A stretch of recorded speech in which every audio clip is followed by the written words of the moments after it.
along with attendees and moderators, will be interacting with Dr. Prashant and Professor Subramaniam. Students, you can start introducing yourself. Dr. Neera Jalal, you can start. Yes, ma'am. Good evening, ma'am. I'm Dr. Nida Jalal, postgraduate second year student in Himsa Medical College, Delhi. Okay. Dr. Sukanya. Good evening, ma'am. I'm Dr. Sukanya Chaudhary, second year PGT from Silchar Medical College, Assam. Yeah, next. Good evening, everyone. I'm Dr. Anushka, second year postgraduate student from MKCH Medical College and Hospital, Barampur, Odisha. Good evening, everyone. I'm Dr. Hiba Khalid, second year PG resident from Jawaharlal Nehru Medical College, Aligarh. Good evening, I'm Dr. Abhyamni, second year PG from Amata Institute of Medical Sciences, Kochi. Good evening, everyone. I'm Dr. Adiba Aziz, JR1 from GSM Medical College, Kanpur. Dr. Karan Bhatia, are you there? Karan is not there. Dr. Srishti. Good evening, everyone. I'm JR1, Dr. Srishti from Tirthankar Mahavir Medical College, Muradabad. Dr. Tejasvi is not there? Tejasvi is also not there. Okay.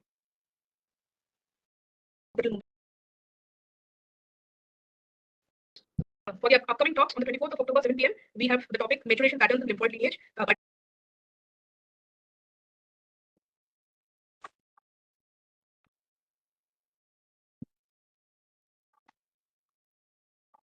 Can you see my presentation? Yes, we can see. Yes. Okay, it's in the full screen, right? It's in full screen, right? Yes, this is full screen. Yes. Okay. Hello, everyone. Good evening. So, sorry. I think you have shared your screen and not the presentation. Yeah, screen. Because the next slide is also visible. Right. Okay. So I have to share my now.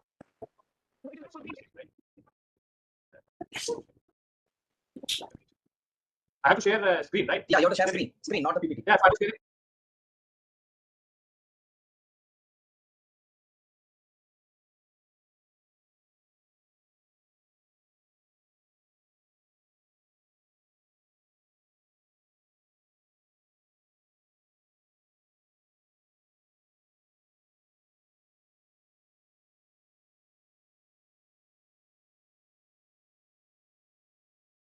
No, he's sharing the screen, but it is showing the next slide also. So, Yeah. So I think something to do with the computer, maybe laptop, desktop. But once he no, hide percentile view. Yeah. No, but when okay. No, it is showing the percentile view. Yeah, it's fine, better now. Just make it full screen. No, but it's trying to make full screen. It is not happening then. Make it full screen, Prashant. Yeah, I'm making it full screen. See, now if I make a full screen, it shows not full screen. You know, you're not sharing your entire screen, Prashant. You're not sharing your entire screen. I'm sharing. No, I'm sharing entire screen. No, you share only the PPT. Are sure? Yeah.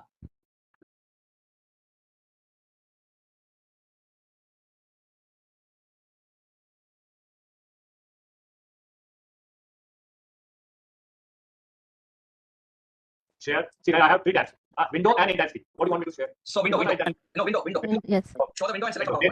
PowerPoint. Okay. Now this is the window and PowerPoint. Can you see it full screen? Yeah, make it full screen. It is full screen now. It is not. It is full screen for me. Let me just see somebody. Change in presentation mode. Somebody suggesting to change it to presentation. Yeah. Change in the presentation mode. Change it to presentation mode and hide the percentile view. It is showing the percentile view. Press F5 to make full screen. Press F5 to make full screen. Press F5.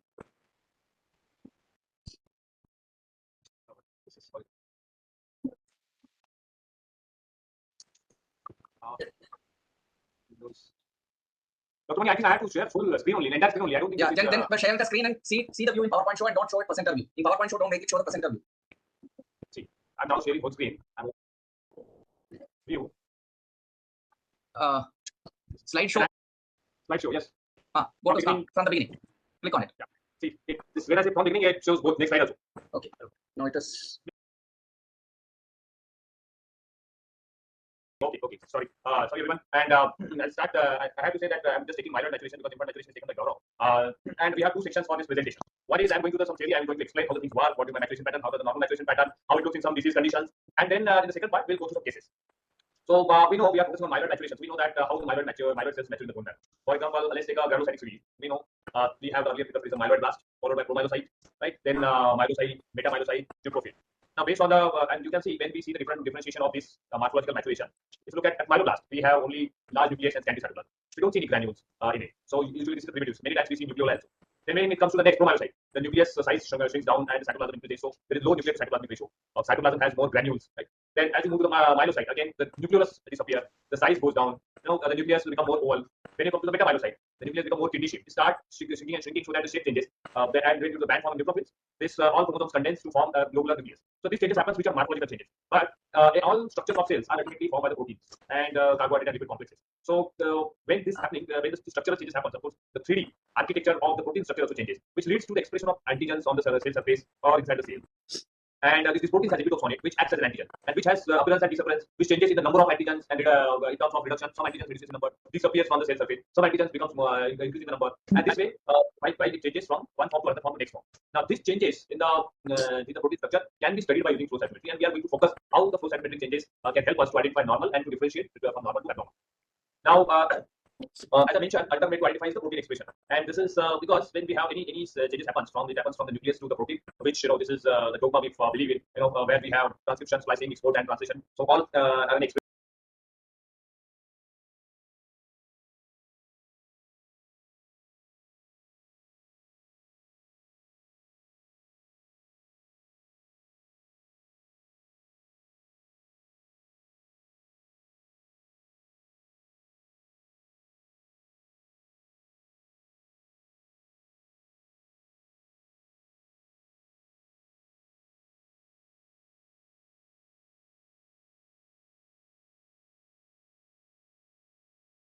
Leads to the protein formation. Any neoplasm or clonal hematopoiesis, which results from genetic changes, also because it is followed by the formation of protein, also affects the protein formation. And hence, the clonal hematopoiesis can have altered protein expression on the cells. And this is because, and when we study the protein expression, changes in the protein expression, basically we see the changes in the expression, which is a result of genetic abnormalities. And this is how we can identify normal maturation or abnormal maturation as a result of clonal hematopoiesis. Now, this can be identified by different things. For example, cytochemistry. So we looked at cytoplasmic myeloperoxidase. Myeloperoxidase is enzyme. We can identify which myeloperoxidase is increased or decreased. It is present or absent. We can look at it. IHC, immunohistochemistry, to identify proteins by indirect antibody and tagging with the color so that we can see it. Then flow cytometry is another technique. Mass spectrometry, where you can lyse the cells, and when you have free proteins, based on the mass of proteins, you can identify the protein in the sample. So these are different techniques where you can, and there are a few more, but these are commonly available in at least in the clinical laboratories. Then there are Western blot, protein electrophoresis, we know that, right? Now, let's understand using a cartoon how, when I say protein expression changes, what happens, right? So this is a cartoon where you have immature form, you can see here. We have immature form, you can see some nucleoli and high ratio. Then we have some mature form from one to other of myeloid series. And just showing this cartoon, I'm going to explain how when I say antigen expression increases or decreases, what does it mean, and how it may appear, or how we can imagine it may appear actually when the cells are maturing from one form to other form. So let's say we have three types of protein: protein A, protein B, and protein C. And this protein changes in the density at one stage to another. How what will happen? So for example,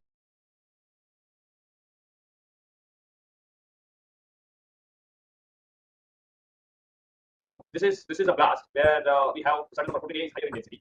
Then we have protein B less in density. You can see that hardly few proteins, and protein C is absent. Now when we move from this stage to this stage, what is happening is one of the protein is still there, but the density or the number of proteins present on this cell surface is reduced. But the other protein density has increased. You can see the antigen density of these proteins increased. Right. So that means when if you put an antibody, so the number of antibodies binding to these cells for the protein A will be more, and number of antibodies binding to protein B will be less, and number of antibodies binding to the protein C will be absent. It will not bind. Now to the next stage, although some of the antibodies will bind, but since the antigen density is lower, the amount of antibody binding to this cell will be low, and the amount of antibody binding to protein B will be more than stage 1. Now, if you come to the stage 3, see now at stage 3 the proteins start appearing, and protein A is reducing in intensity, and at stage last stage you can see that we have two proteins, that protein B and C and A is absent. So this is how it changes. So if you remove the cell and just focus on the protein, because we are studying the proteins using antibody. So this is how it will look. Your protein A is highest at the density at initial stage, and as the cells maturing, it is going down and it disappears at one stage. Protein B is increasing in the intensity, and it is maximum at the last stage. And protein C is appearing only at last two stages and becoming increasing. So if you have different antibodies, these proteins using the antibodies which can bind to the number of proteins present on the cell surface, we can, and based on the density at different stages, we can identify the different stages of cells. So this is an example I wanted to show you so that you understand when I mentioned the antigen density changes and the protein levels are changes. So because the level of what we are looking at, we are putting the antibodies against these proteins which will bind to this protein, and these antibodies are attached to the flow cells which we detect by flow cytometry. I'll come to that also. But I hope you understand when I mentioned the density of protein changes from one form to another form, and because this density is tightly regulated by gene expression across the human, all over the earth, we identify this expression pattern of proteins are highly reproducible. Their changes to all human beings have the same maturation pattern. And if you have a genetic mutation, right, or genomic abnormality, that can lead to absence of certain protein. That can lead to increase the antigen density of particular protein or reduce the antigen density of particular protein. What will happen? This normal maturation pattern, this normal antigen pattern expression pattern, which moves smoothly from one form to other form, will be disturbed, and it will change the maturation pattern. And that change, because it is deviation from the normal maturation pattern, is a direct indication of genomic events can be used to identify abnormal cells, to identify clonal hematopoiesis, to identify myeloid neoplasm or other neoplasm. Now, so this is basically, and Flow cytometry is a single cell analysis for the patterns of protein expression. We study single cell. So we study antigen expression pattern on cell surface or inside the cell, cytoplasm or on nucleus on single cell at a time. Now this is very high speed technology, so we can study millions of cells in few minutes, and thus we can study all these cells, normal, abnormal, different types of cells in very few minutes using the different antibodies against different proteins. Okay, so as I mentioned, how do we identify normal population and abnormal population? So normally we have these antigen expression consistent because these are tightly genetically regulated, and our genes, our genomics in our human DNA, our human genetic pattern expression is same throughout the human. So these are highly reproducible, and because they show reproducible pattern with the different maturation of different cell lineages, these patterns can be studied in normal, and because the genetic abnormalities can lead to the deviation of these reproducible patterns, we can detect this deviation and confirm that there are abnormalities or this is a clonal metastasis or neoplastic metastasis. Now, when I say how we can study, what are the indications of this alteration? So either you have increased or decreased antigen expression pattern. The second thing, because we can study multiple antigens, and these multiple antigen expression changes simultaneously, there is a synchronous expression pattern. The expression pattern goes hand in hand. So that is called as synchronous antigen expression. So if you have asynchronous antigen expression, which also indicate neoplastic clonal. Now, aberrant antigen expression pattern. When I mean aberrant means you have some markers which are not supposed to be expressed for a particular cell. For example, lymphoid marker in myeloid. That would be aberrant. And because that homogeneous antigen expression, meaning that because these cells are always maturing, so they are moving from one stage to another stage, so there is always heterogeneous maturation, right? Variable, because they are moving from blast to chromolycyte to myelocyte to metabolism, blast to proteocytes to monocytes. So there is always a maturation, continuous process. Right? If there is arrest because of the abnormality, there can be arrest because genetic image does not allow for differentiation. That's how the leukemia, for example, in leukemia or lymphoma, there is a reproduction of the clonal, increase the clonal mass because they cannot differentiate for the normal process, normal process. They cannot participate. So what is the form? Homogeneous antigen expression. That leads to homogeneous antigen expression. So that homogeneous antigen expression also indicates abnormality. Just to show you. This is the pattern of this photo. You can see the increased intensity. When I mean increased intensity, that means something which should be normal, but if it is increased than normal, far increased than normal, I just showed the picture where you should have four legs, but if you have 8 legs, then it is increased intensity. The same way, loss of antigen expression. Something which should be there normally, but it's absent. Right? So normally the protein should be there, but it is lost. So that also indicates abnormality. Then asynchronous antigen expression. Something which should appear at a particular stage, but is not appearing. Right? Abnormal localization of antigen at different stages or different part of cells is also indicative of aberrancy. And lineage, as I mentioned, aberrant lineage. That is complete lymphoid antigen expressed in myeloid lineage or myeloid antigen expressed in lymphoid lineage is completely aberrancy. That is this is a cross aberrancy, so it is called aberrant lineage antigen expression. So these are the common deviations that occurs when there is a neoplastic changes in the myeloid series or lymphoid series. And we can use this to identify aberrancies and confirm the neoplasm. Now, when we look at the myeloid cell, the myeloid cell lineage has multiple sub-lineages. Like we have blast, stem cells, right? Then we have granulocytic series, we have monocytic series, we have erythroid series, also eosinophil, basophil, mast cells, dendritic cells, myeloid, granulocyte, dendritic cells, and there are few more subsets which also forms the part of myeloid cell lineage. But these are the common subsets which we see gloss on morphology very frequently, and also we can see there are morphological abnormalities or dysplasia in these cell lineages. So we will go through this all different series using flow cytometry. What are the normal maturation pattern? How the normal patterns can be seen. When I say pattern, means how the antigen expression looks like when we study together. So when I say pattern, means when you see more than one antigen at the same time, so 2, 3 antigens, and when they move together in synchronous fashion, they give rise to a particular pattern of antigen expression, and that patterns we study by using flow cytometry. Now, because many of your students, I'm not sure how many of you are in flow cytometer. So these are the different flow cytometers from different companies. There are companies like Beckman, which provides this which provides the flow cytometer. This is how we look. And so next is how do we process the sample? Now, when we want to study bone marrow or peripheral blood or body fluid, we have two types of cells predominant. One is WBC and then RBC and platelet. Now, RBC are very large in number as compared to the WBC. RBC are millions and WBC and thousands. So when we want to study WBCs, we don't want the millions of RBC to be there in your sample that can interfere with the analysis because they are too many in number. So what we do, we lyse the RBC. So we do use ammonium chloride solution, base solutions, lysine solution. We put in the sample that lies our RBC, and then we left with WBC. Now we take this WBC and we put antibodies which has proforms attached. So like this. Now these antibodies are the monoclonal antibodies which specifically bind to a particular protein, uniquely bind to a particular protein. They will not bind to different proteins because they are monoclonal antibodies. And these antibodies, as you see, they are attached with different proforms. Now these proforms have a tendency to absorb the laser light and excite different wavelengths of light, and which is detected by flow cytometer. I'm sure if you have attended the basics of flow cytometry, you have gone through this. So these antibodies which have proform tagged to them are then attached to the particular antigen, and these cells, after incubation of 10 minutes, are run through the flow cytometer, and flow cytometer has ability to detect these proforms, which ultimately detects which protein present on a particular cell, and we can identify multiple proteins at the same time. We can identify 8 proteins at the same time on the same cell. We can identify 16 proteins at the same time, same time. So because we can identify multiple proteins, multiple antigens within one cell, we can study the combination of expression of these markers, which gives rise to the patterns. Now, how flow cytometer work? I'm just a couple of slides I'll explain on that because I don't know how many of you have attended basic. So when a cell comes in front of a laser, you see this laser light which is present inside the laser is present is built in flow cytometer, and there is arrangement where a single cell comes in front of laser. Now this laser light hit the cell at two places. One is outer surface and some of the inside the cell to the organelles, different organs of the cells like granules. Now laser light which hits outer surface of the cell get diverted in forward direction based on the size of the cell. So if cell is small, this diversion is less. If cell is large, this diversion is high. And this light which is diversion, we determine or we evaluate as a forward light scatter by using detectors, forward light scatter, because this is scatter of light in forward direction. So wider scatter indicates large forward scatter, indicates large side of cell. Small forward scatter indicates small side of cell, small forward scatter. Now some of the laser light, as I mentioned, hit the granules and it is scattered in surrounding the cell in north 360 degree orbit. But in flow cytometer, we collect this light from the side of the cell, the scatter light, and this is called as the side scatter. This is scatter of light, and we have collected the scatter of light from the side of the cell, side scatter. Now the higher side scatter indicates high granule. If there is no side scatter, that means there are no granules. The cell is minimum organelle, and that's why there is no diversion of scatter of this light. For the lymphocyte do not have granules. So say they blast, they have hardly any granules. Myeloid blast can have very few granules, but they have so small number that there is hardly any side scatter. So low side scatter means low granules, all granular cell, like lymphocyte or blast. High side scatter means the granulocyte, like neutrophil, promyelocyte, myelocyte, metamyelocyte. Monocytes have very few granules, so they can have some side scatter. So this is how these are physical properties of cell which we can identify by using. So many cell counters nowadays, laser-based cell counters work on the same principle. Now, how to identify a protein? Right, so we have this is also a cartoon, and you can see there are different proteins, and consider there are very few epitopes against which we have formed the antibody. Now, since we put antibodies which has proton stacked in, this antibody will bind or binds to these proteins specifically. And such cell, when come in front of laser light hit this proton and give different fluorescence light, and this fluorescence light is detected by the flow cytometer and analyzed by different software, where we know that this fluorescence light is attached to certain antibody, for example CD4. This fluorescence light is attached to the other antibody, for example CD7. And this is how we know that the CD4 is present on the cell, CD7 is present, CD34 is present, or CD50 is present. Different marks. So CD is a cluster of designation given to the particular epitope or the protein present on the surface of different cells. And using these proteins, this cluster designation, they are not same on all cells. Some cells express particular proteins, some cells express different proteins. For example, we know T cells express B cells express CD20 and myeloid cells express CD13, 33, like that. Now, if you look at myeloid cells, as I mentioned, this is a simple figure. You can see, we know that hematopoietic stem cells, we have hematopoietic stem cell which they differentiate to the myeloid stem cell, lymphoid stem cell, right? And then the myeloid stem cells again differentiate into different lineages like granulocytic, monocytic, lymphoid cell, megakaryocytic, and then myeloid cell further get myeloblasts again further get differentiated into eosinophil, neutrophil, basophils, dendritic cells. So this is differentiation, and a part of hematopoietic stem cell difference from lymphoid stem cells, and lymphoid stem cells use different lymphocytes. Now, these are the different markers which routinely used. There are more than 400 markers that have been used, but these are the commonly used in a good laboratory. These are in average tertiary hospital. You will find these all markers are present, which are used for different lineages. For example, myeloid cells. Usually, we use CD11, CD13, 15, 33, 117, right? CD60. These are commonly used myeloid. Then these markers are also expressed on monocyte. But in monocyte, there are a few markers which are specifically expressed. For example, CD40, which is not expressed in myeloid cells or granulocyte. Then CD163 or CD11C. You know, these are expressed. These are also expressed in granulocyte, but very low. 64. These are very highly expressed on monocyte. Then for erythroid lineage, we know that glycopyrene, CD71 is strongly expressed, CD36 is expressed. These are also different markers. Similarly, megakaryocytic lineage also have 36, 41, 42B, 661, 62. These are megakaryocytic ones. For basophils, we have again LMD13. So you can see the LMD is common in majority of the myeloid cell. Then we also have a specific marker like CD203, which is only expressed in basophils and mast cells. Then we have marker CD123, which is also expressed in basophil, mast cell, and dendritic cells. You know, HLA-DR, which is HLA molecule.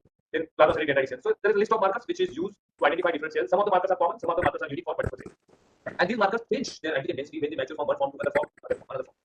There are specific lineage markers. We know that there are specific lineage markers. So for myeloid, we know the myeloperoxidase, the lineage specific. For monocytic, we know that we have to use more than two markers. For T cell, CD3. For B cell, we have to use a combination of multiple markers like CD19, 20, 22, 79, and CD. Now let's focus on CD34 compartment. Do we have any question? If you have any question before I am going to, we can answer, or I can move next to the particularly the students which are present in this group. If you have any question related to both sides or any decision. Okay, so I'm audible, right? Everyone? Yes, Yeah, okay. So I hope you understood what is the normal, how the flow cytometry works, and how antigen expression changes, and how we can study them. So let's start with CD34 compartment, because CD34 is a marker which is expressed in hematopoietic stem cells and blast. Now, precursor basically, you can say precursor or progenitors. To be more precise, progenitors. Now, CD34, we know that it is also expressed in other cells also, like endothelial cells, but let's focus in myeloid cells when we are talking, it is progenitor cells. CD34 is uniquely expressed in that compartment. So when we study CD34 positive cells, that means we are studying the progenitor cell compartment, that means blast or stem cells. Now, if you look at CD34 positive cells, the progenitors can be again divided into multiple stages. So let's start with hematopoietic cells. So we have long-term hematopoietic stem cells, we have short-term hematopoietic cells, then we have multipotent progenitors.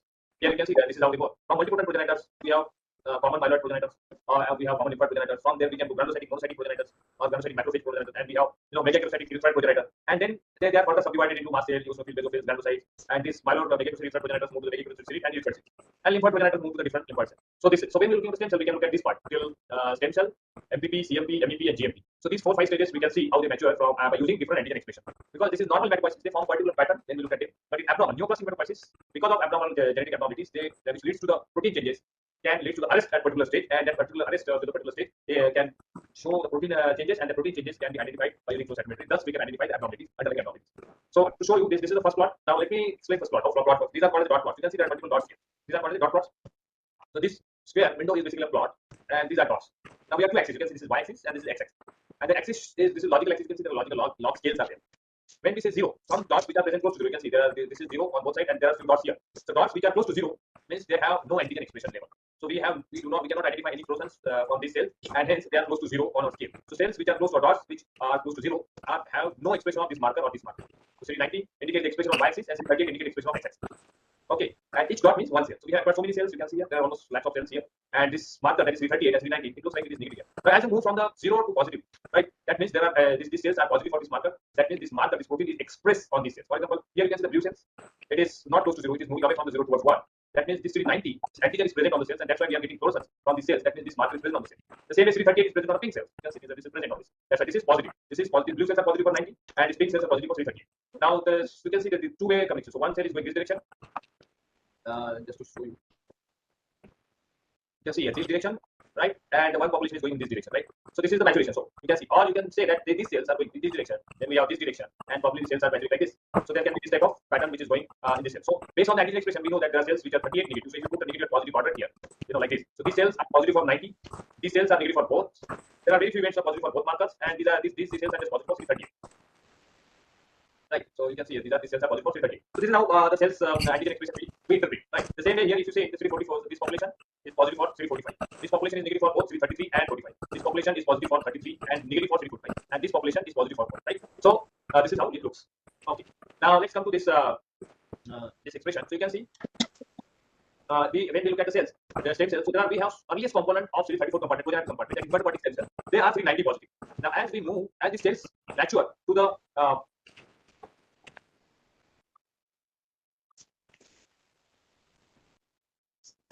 go to this as the CD19 is lost, so CD19 is downregulated. That means this protein is disappeared from the stem cell, and as they mature toward multipotent progenitors. Okay, and at this stage we are studying now two markers at a time. We have CD90 and CD38. So we are studying two markers here. So as CD19 is downregulated, but CD38 is still not appear on the cell surface because they are negative. So this stage is multipotent progenitor. So this is we have hematopoietic stem cells which are CD90 positive and CD38 negative. When these cells progress or mature from hematopoietic stem cells to become multipotent progenitor cells, then they lose CD90, but they are not positive for CD38. Now as the cells moves from this to either a combination of committed progenitor, that is either committed myeloid progenitor or lymphoid progenitor, they start getting CD38. So they are CD38 positive but CD90 negative. So we have this type of maturation pattern where we move from one stage to the other by using these two markers. These two markers help us to find out the three different stages of stem cell hematopoietic CD34 progenitor, CD34 positive progenitor. Okay. Now, when we look at this progenitor, now we know these are the progenitors which are already well differentiated. Where we using the two additional markers like CD45 and CD33, we can further classify them in 4 stages. We can see here when we look at this population, we can see there are 4-5 clusters. We can see. And if I want to show you different color, so we have cluster which is negative for both CD45 and CD33. Basically, these are megakaryocyte erythroid precursors or erythroid megakaryocyte progenitors. We have CD45 positive with 33 negative. This is common lymphoid progenitor. Then we have 33 positive, but 45RA heterogeneous. When I say heterogeneous, means it is positive and negative both, right? Variable expression. So these are granulocyte macrophage progenitors. We have again CD33 weak, but 45RA positive. These are dendritic cell progenitor. And here the myeloid dendritic cells are present in this population only, and then we are lymphoid progenitor. So we can see that we can broadly, by using these markers, we can differentiate or we can identify different types of progenitor within only CD34 positive compartment. Now, what happens to these cells when we look at again more markers? We are looking at now different cells. So as I mentioned, common lymphoid precursor. Now, because this is common lymphoid precursor, basically common lymphoid precursor in bone marrow, if differentiate to B cell precursor, and very few are precursor which gives us a T cell lineage, they move from bone marrow very quickly to the fibers, and the T cell maturation takes place into the fibers. But B cell maturation and myeloid maturation and early NK cell maturation takes place in the bone marrow. So that's why we don't see many of early T cell progenitors in the bone marrow. Now, when we look at lymphoid, so how do I know this is lymphoid? Because you can see the CD20 is positive. Here, this is the CD22 positive population representing with the same color. You can see this is the same color, right? The same way when you look at 33 and 117, these T cell precursors are negative for both 33 and 117. Same way it is negative for other markers like 117 and 36, right? So these are the B cell precursors. Now we have erythroid precursors. When I say erythroid megakaryocyte precursors, so you can see these are clearly positive for the one so strong expression of CD71. They also show the expression of CD36. You can see they are positive for CD36, right? And they are losing CD117. You can see they are clearly losing HLA-DR. So the HLA-DR is going to negative, right? They are losing CD33, right? So yeah, but 117 strong, nicely positive population. So you can see the 117 is nicely positive in this population. The same way in myeloid precursor, here you can see the myeloid precursor. Here you can see the myeloid precursor, they are positive for 117 and 33. You can see the 117 and 133, right? Some of them are also showing 123 and they are moving towards the basophil. So you can see some of the precursors are moving towards basophil. So because 123 is strongly positive. The same way, some of the cells also becoming they are also coming losing HLA-DR and gaining CD117 strong expression. These are massive. So this figure just wanted to show you how the different expression pattern changes, and we can study by using combination of these markers, and we can identify different compartments and different maturation among the stem cells. I'll show you next how these different lineages can be studied by using different markers. So this slide shows the expression pattern of different markers. You can see what are the different markers which are present in myeloid, promyelocyte, granulocyte. So you can see here the myeloid, the blast have HLA-DR 34, 117. You can see here. The promyelocyte also has some 117, but shows now there is CD15 available. At myelocyte level, we have additional markers, CD11B. At granulocyte, we have CD16. So you can see the different markers are in this, and at all these 3 stages, these markers, that is 34, has disappeared from the staging, right? So HLA-DR is disappeared. So this protein changes happen. So the same way when the monocytic lineage happens. So this is the figure you can see. Now we have hematopoietic stem cells. When we compare 34, so I mentioned we studied with 34. So when we combine 34 and 38, you can see the hematopoietic stem cells have least expression or minimum expression of CD38.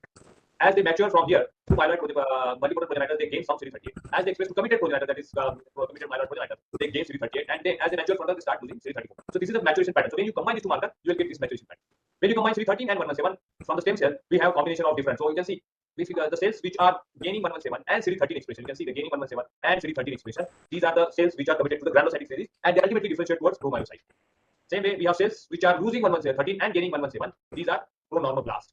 Then some of the cells also lose 13 and lose 117. They become monocytic series, right? And B cells or lymphoid series, or we have basophils. So these are the different cells by using CD13 and 117. We can see how we can see the pattern. You can see clearly this pattern: orange population, green population. There is a differentiation in progenitor population. Same way by using CD13 also, you can see CD33 is expressed in both granulocytic and monocytic series. So clearly there is a maturation pattern from here to here. The same way in the lymphoid population, it is losing CD33. So using combination of commonly used markers, we can differentiate maturation pattern among the progenitor. This is combination of 13 and 64. As I mentioned, the 13 is lost and 64 gained is monocytic series.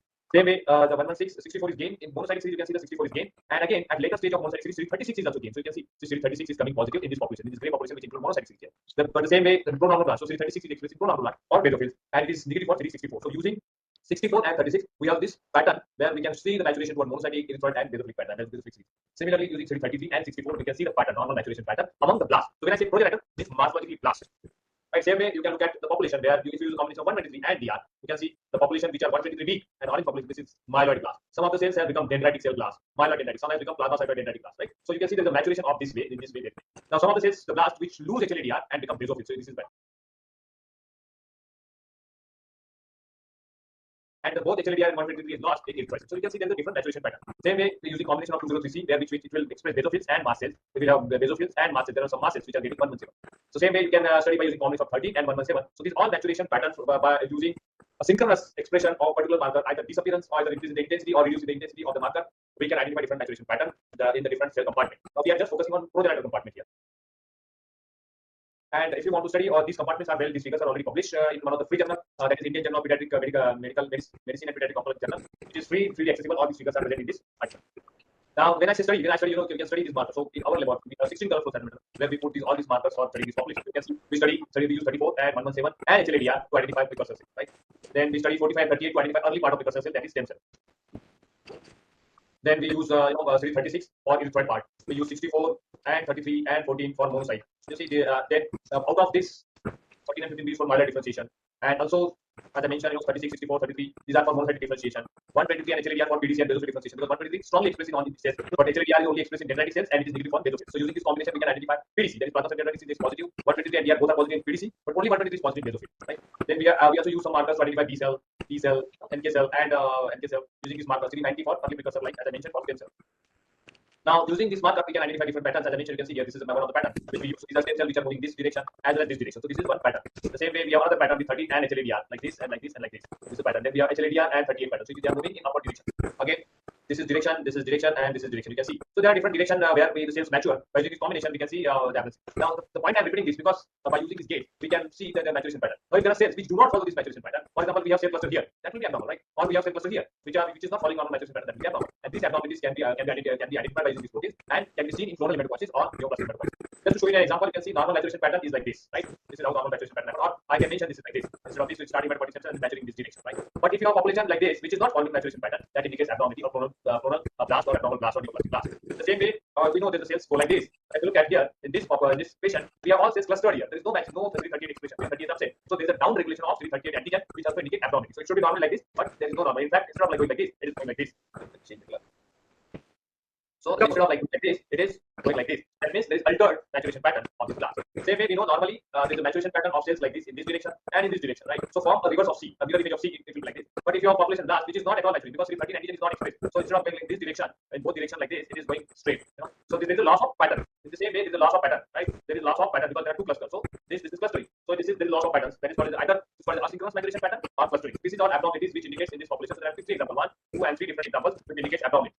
Now the same way in the MDS also, normally we have this maturation pattern of stem cells. So these are stem cells again. So with HLA-DR 38 we have this maturation pattern. But you see that there is complete loss of HLA-DR. So when we have 38 MDR, it's supposed to be positive. Here you can see this population is completely lost by pattern, and they are all falling here. So the HLA-DR is almost due to negative and 38 is right. So there is another loss of maturation pattern. Again, if you look at 34 and 117, we know that there is a population which matures like this, right? So we have this maturation pattern. Similarly, 33 also shows this maturation pattern like this in both direction. But here you can see 117 there is no maturation pattern. There is arrested maturation forming a cluster, right? There is arrested maturation forming a cluster here, which indicates this one. Now also you can see the population shows 7 expression, which is a T cell marker. That is there is aberrant expression of CD7 can be also indicated. Indicates it. So this is the case of CMML. Where you can see that in this case you can see there is aberrant clustering, no maturation pattern by using 134, no aberrant maturation pattern by using 34 and 33. In fact, we should have some B cell precursor. Like here you can see the pink population, which is 117 negative for 34 positive.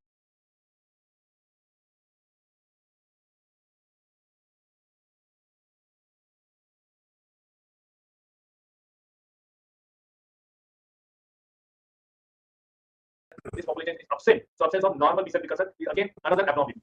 And overexpression of T cell marker again another abnormality. This is another case. You can see we should have normal maturation pattern, but here you can see normally we get like this, but there clear cut 334 down regulation. So weak expression because you can see it is close to the negative population. This negative population is almost close to this positive population. There is down regulation of 34. There is homogeneous expression of 30.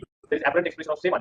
In both these cases, by using HLA-DR. So loss of HLA-DR, you can see the loss of. Normally it goes like this, right? So this is not there. There is aberrant expression. There is aberrant. Normally it should go like this in both direction, but the same one is positive 30 positive population, which indicates abnormality.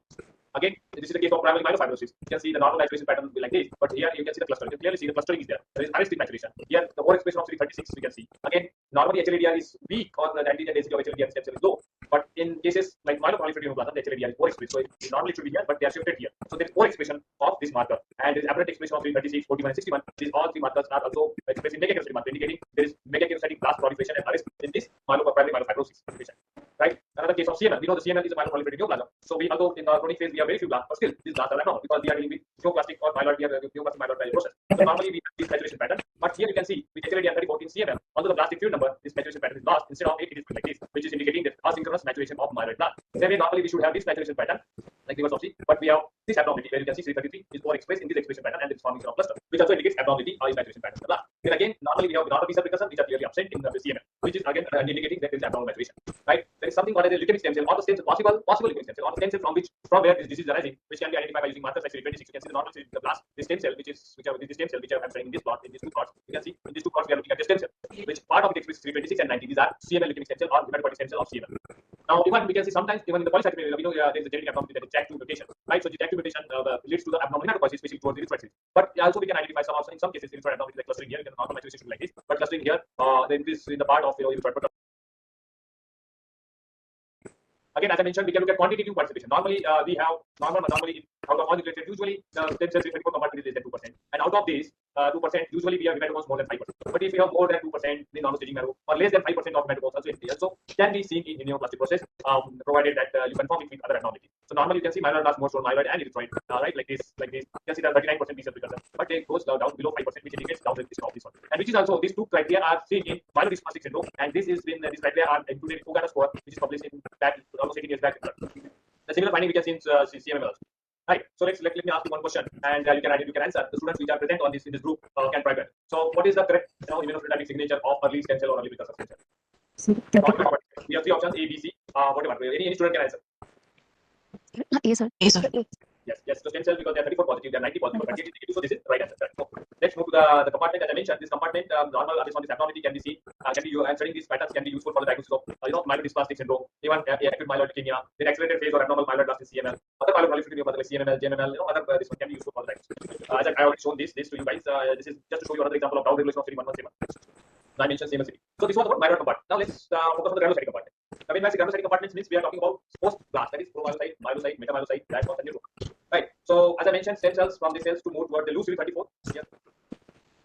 They lose CD34, and when they lose CD34, they become maturing cells. Right. They also start losing 117. At early stage, they have some 117 expression, but ultimately after that, they lose 117 to become other cells. Right. So how we are? So when I say after blast, we have promyelocyte. Right. In promyelocyte stage, we have CD13, but CD16, and now we are studying the combination of two markers, that's CD13 and 16. So we can see it's CD13 and 16. So we have cells which are here CD13 positive, right? Which are coming, as I mentioned, which are coming directly from 34 positive. So they become 34 negative. They are 13 positive, but the 16 is negative. And this stage is promyelocyte. Basically, this stage is promyelocyte stage. Then we have 13 positive, but 16 negative. Now next stage is myelocyte. At myelocyte stage, our 13 is lost. You can see the 13 is lost. It has become negative, but still 16 is not positive. Right? One marker antigen is lost, but another antigen is not appeared. So this is myelocyte, promyelocyte to myelocyte.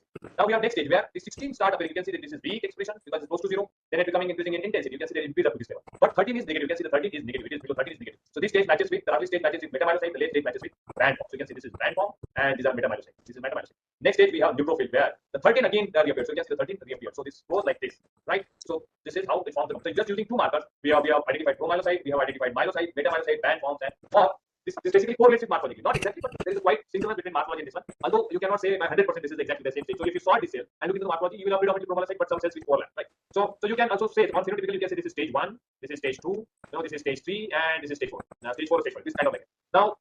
Just to remember this stage, you can see this maturation pattern look like hockey stick or like a sign. Just to remember, when we look at 13, a pattern of 13 and 16 gives rise to the granulocytic maturation pattern, which looks like a hockey stick or Nike sign pattern. Now, when we look at the other marker combination, LMB and 16, when you have these two combinations, you can see the myelocyte, promyelocytes are negative for both, right? You can see this population is negative for both. Now, as we move to the myelocyte, it starts gaining LMB, and 16 is negative. You can see this population is here, right? So this. When it becomes metamyelocyte, the LMB, the 16 appears and LMB is increasing, so this becomes metamyelocyte. Then you have become band form and then neutrophil. So this is pattern. So you can see there is this type of maturation pattern like this. You see this is maturation pattern moving like this. So with using LMB and 16, we have this maturation pattern and this maturation pattern. So you can see this combination of two maturation pattern using this antigen expression. So this maturation pattern, it looks like the dog's leg. You can see the dog's leg. Just to remember how they look, right? So this is the maturation pattern. LMB, say 60, can use rise to this maturation pattern. To remember, you can remember leg of a dog. Just something to remember.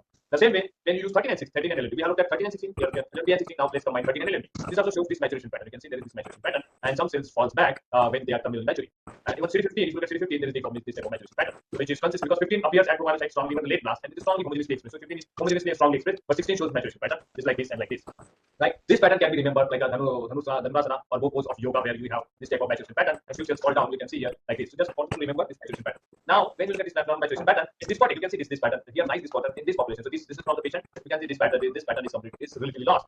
There is no nice maturation pattern like this, but there are some cells going like this, some cells going like this, and that's why there is a homogenization or loss of pattern. You can see normally we should have this type of cells like shown in this figure, but you can see there are cells going like this, like there are cells going like this. So there is no nice sharp maturation pattern, but in fact this population at this stage there is a broadening of this pattern because some of the cells has abnormal maturation pattern, abnormal maturation pattern. Similarly, if we have normally should like this, normal maturation pattern like this, but again there is this component which has lost this maturation pattern. Normally we should have normal this 15 over expression, but you can see the 15 is clearly down regulated. It should be limited to here, but there is no. So it indicates the abnormal maturation pattern in granulocyte series.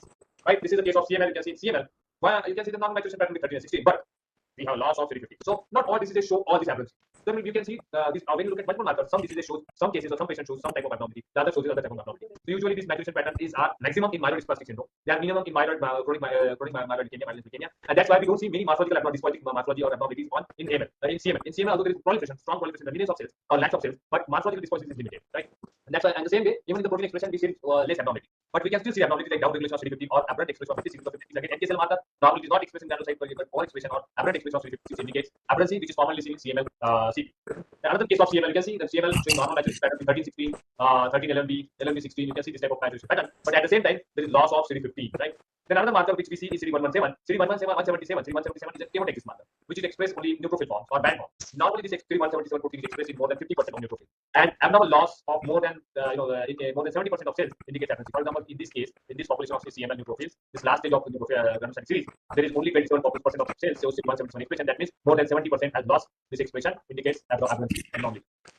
So this was about the granulocyte series. Now let's see monocyte series. Also monocytes, let's say monoblasts. So monoblasts, a small population of myeloid blasts also exposed to monoblasts. And these monoblasts are usually DR positive. You can see the DR positive and 14 negative. Now as they become, next stage, like promonocyte, you can see they start showing CD14 expression. They start getting CD14 expression on their cells, and actually DR starts going down. You can see there is down, it's becoming lower as compared to this. If you put a scale here, this is positive, this is down regulated. It becomes negative, right? Then you combine 13 and LMB. As I mentioned, 13 is present at blast stage, but when it moves to the promonocyte stage, the 13 is lost, but LMB appears. So you can see at blast we have 13 positive, DR positive, but 14 negative and LMB negative. And they become promyelocyte. You can see the promyelocyte stage. They gain LMB expression and they start getting this weak expression of 14 and down regulation of LDR. And as they become mature monocytes, they become mature monocytes, they gain CD14 expression. They again gain CD13 expression, and there is increase in LMB expression. So using LMB and 13, you can see there is this type of maturation pattern in monocyte. So these are monoblasts, these are pro-monocyte, and these are mature monocyte. Right? So these three compartments shows this maturation pattern. The same way we have HLA, DR, and 30. We have this maturation pattern by using 14 and DR. So you can see you can consider the S pattern, right, in monocyte. Same way when you combine our 64 and 34, because 34 is only blast, monocyte this shows this maturation pattern. You can see this maturation pattern. When you combine 36 and 64, you will see this maturation pattern. Same way we combine 64 and 14 with this type of maturation pattern. Right? So we have this type of maturation pattern. Then we combine different markers. 300E again, a marker which is expressed in late mature monocyte. Right? So you can see there is a kind of maturation pattern when we combine these markers. So we can see DR versus 14 showing the S type of maturation pattern. Again, U type of maturation with 39 LMB. Again, kind of reverse of this pattern or standing of this pattern, where you can see the C pattern with 300E and HLA-DR. So HLA, 300E and 14. These are different patterns. So remember, you can remember snake or the cobra, where you have this type of pattern, where you the monocyte also can see this type of pattern, right? When it's starting from monocyte to blast. Now, some of the cells. Again, there are few cells here which I'll show you in the next slide. This is the next stage of the cells which usually seen in the peripheral blood. Now, when you study the peripheral blood, This mature monocyte can be again divided into three parts. You can see by using 14 and 16. This part which is 16 negative, there is a part which shows both 14 and 16, and there are cells, monocytes which shows 14 negative and 16 strong positive. So we have three parts, right? The same way you can have three parts using 14 and 14 and 45. Then you have these two parts are showing they are separating one part, but we have this part which is 45 right and 14 negative. These cells which are 14 negative and 16 negative, these are called the classical monocyte. C monocyte, classical monocyte. These cells which are blue, which are 14 negative, 16 positive, they are non-classical monocyte. And the brown cells which are in between, which are connecting the cells, is called the intermediate monocyte. So we have classical monocyte, non-classical monocyte, and intermediate monocyte, right? And this is how monocytes in peripheral blood shows the maturation, right? So as I mentioned, classical monocyte, right? Classical monocyte, intermediate monocyte, and non-classical. Now, normally the classical monocytes are less than 94%, and intermediate and non-classical monocyte forms more than 6% combined. That is normal population, right? Now, in myelodysplastic syndrome or like this granulocytosis on monocytic dysplasia, we see this is normal. This there is abnormal. You can see abnormal like this, where you can see the HLA-DR has become negative. So instead of ES pattern, it has become C pattern. You can see that it has become C pattern. So there is a loss of maturation pattern. Again, another case, normal like this, instead of normal that, straight. So this is again another case shows loss of abnormal maturation pattern. Okay, so that was normal maturation pattern. Now let's see what we can understood. There is a question. Now I will show there are statements which one of the following statement is false. That CD34, CD117, and CD16 are commonly used for maturation patterns of monocytes. Another CD14, 36, 64, and HLA-DR are commonly used to study the maturation patterns of granulocytes. What do you think? Which is false? Both or none? Or any one of them is false?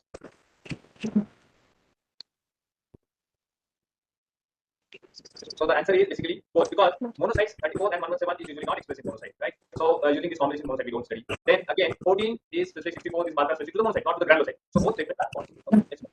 Now let's do the eosinophil. Now eosinophil is less studied nowadays. They are studying, so we'll go quickly. The eosinophil also shows we identify eosinophil by using siglate 8, 3244, and they show this type of maturation pattern by using this combination. So eosinophils also starts differentiating from the blast stage, that is from myeloblast. They differentiate to the eosinophilic promyelocyte, eosinophilic myelocyte, beta myelocyte, and this one. You can see there is the eosinophilic promyelocyte. This is eosinophilic promyelocyte where you can see there is a prominent nucleoli and they have eosinophil. And last stage. Again, so using this combination, so eosinophil cells are HLA-DR negative and siglate 8 positive, right? And they also show CD81 expression. You can see there is, you can have this type of maturation pattern with eosinophil.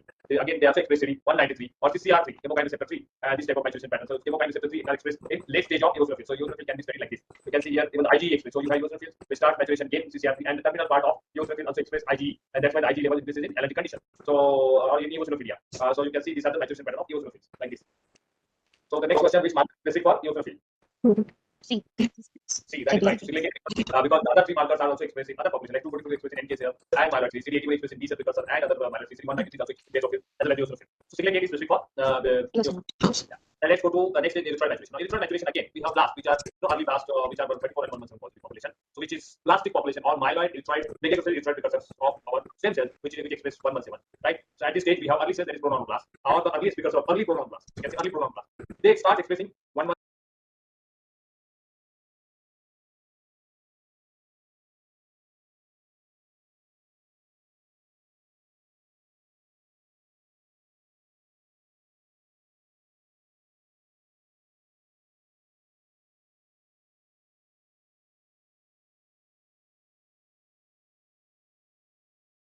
Where and the pronoun blast. So early pronoun blast express from myeloid blast, they become pronoun blast express CD105, and they start expressing CD71. But at this stage, glycophorin A is not expressed. Now, as they become late pronoun blast, they show the expression of, there is strong expression of 105, 117, and the CD71 expression increase, and a start the CD 235 starts appearing. That is glycophorin. At intermediate cells, the 117 is lost, 105 is increased, and 235 is increased. CD43 has started down regulating. You can see CD43 is starting down regulating, and CD235 has increased in intermediate. So it is intermediate, and then we have late normoblast, where we have strong expression of 71, down regulation of CD43, and strong expression of 235, and negative expression of 105 and 117 and 105. So by using 117, 105, 43, 71, and 235A, we can see this type of maturation pattern.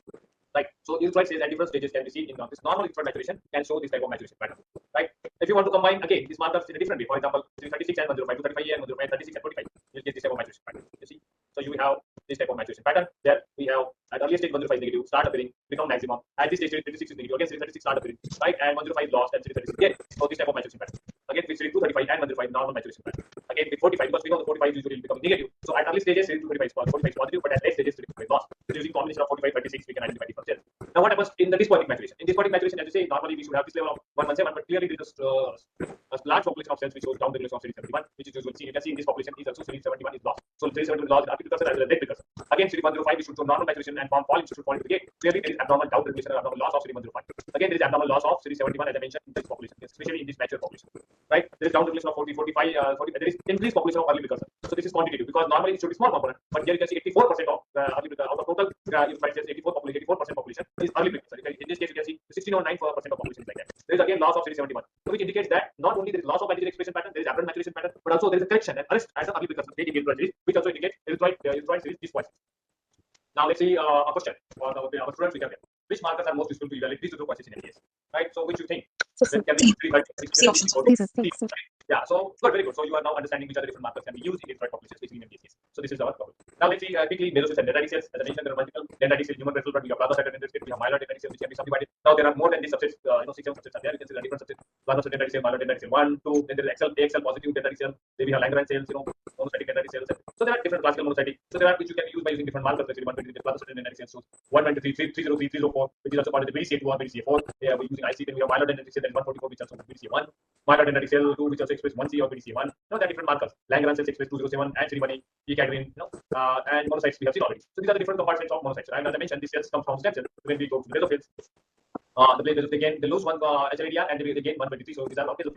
The same way we have increase in 123, but they retain HLA-DR expression. That is dendritic cell, myeloid dendritic cell. So these are myeloid dendritic cells. These are myeloid dendritic cells. These are PDC. These are PDC, plasmacytoid dendritic cells, and we have basophils. Right, basophils. So these are different cells. This is maturation pattern. By using 123, which also express, which is basophils express 123, and dendritic cell PDCs are negative for your CD1 203, but strongly express 123. You can see the PDC and basophils can be differentiated by this marker. Just to show you, these are basophils. You can see that these are basophils which are 11C negative, 123 positive, and HLA-DR negative. So these blue cells are basically basophils. These are our basophils, and these are our PDC. So you can the basophil can be confirmed by using 3203, 13, and 11 also shows co-expression shows from the can see the basophils. Now, what happens in CML? We know CML is again neoplastic or clonal hematopoiesis. Now you can see that the basophils can show the expression changes. So you can see there is a subset of basophils are 193 positive and there are 123 negative. There is a weak expression of 123. You can see that this basophils are showing abnormal loss of 123. So 123 is not showing positive. Again, another case of CML. So some there are basophils which shows normal level, but other basophils shows down to from 123. You can see the 123. There, these are switches of 4 negative, which is expressing PDC. Right. So you can see this. There is a clear cut aberrancy down to from 123. Now PDC, as I mentioned, they express HLA-DR and 123, and can also shows can be seen by using different markers. So you can see the early PDC shows BDCA4, and the late PDC shows BDCA3. So you have this is a normal maturation pattern between 303 and 304. Now the PDC, some subset of PDC, especially AXL PDC,